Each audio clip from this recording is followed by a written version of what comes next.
అధిపతి అయిన శివపార్వతులు ఆది దంపతులు. వారికి ఇద్దరు కుమారులు.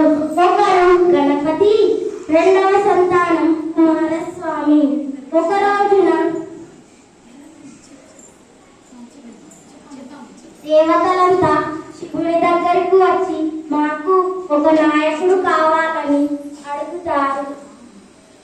స్వామి, మాకు ఒక అధినాయకుడు కావాలి.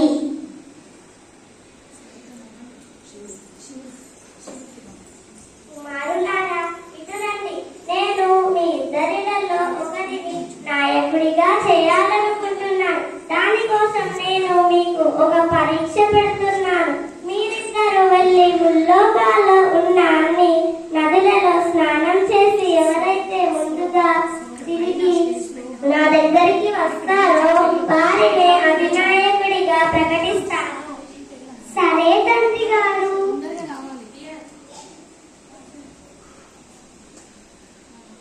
అవును, నాకున్నది చిన్ని మూషిక వాహనం అయినా నారాయణ జపం కన్నా మించిన పుణ్యమే లేదు. తల్లిదండ్రుల కన్నా మించిన క్షేత్రమే లేదు. నేను నారాయణ జపం చేస్తూ తల్లిదండ్రుల చుట్టూ ప్రదక్షిణాలు చేస్తాను.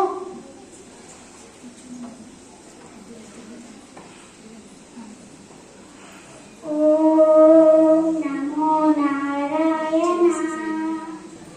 ఓం నమో నారాయణ. ఓం నమో నారాయణ. ఓం నమో నారాయణ.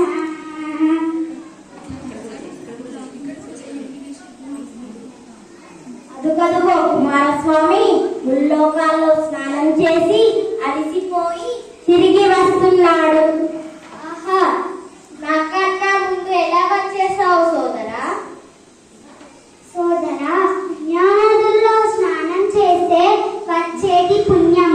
అదే నారాయణ జపం చేస్తూ అమ్మా నాన్నలకు సేవ చేసిన అదే పుణ్యం వస్తుంది కదా. ఆహా, నీ దగ్గర నువ్వు చాలా తెలివైన వాడివి సోదరా. అధిపతి అయ్యే అన్ని లక్షణాలు నీలో ఉన్నాయి. కావున నీవే సరైన వాడివి.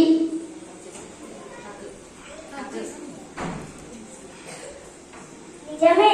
ఇటురండి కుమారులారా, నేనే గణపతిని అధినాయకుడిగా ప్రకటిస్తున్నాను. కుమారస్వామి, నేను చెప్పింది పూర్తిగా వినకముందే బయలుదేరావు నాయన.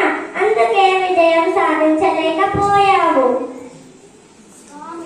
స్వామి, మన కుమారులను చూస్తే నాకు గర్వంగా ఉంది.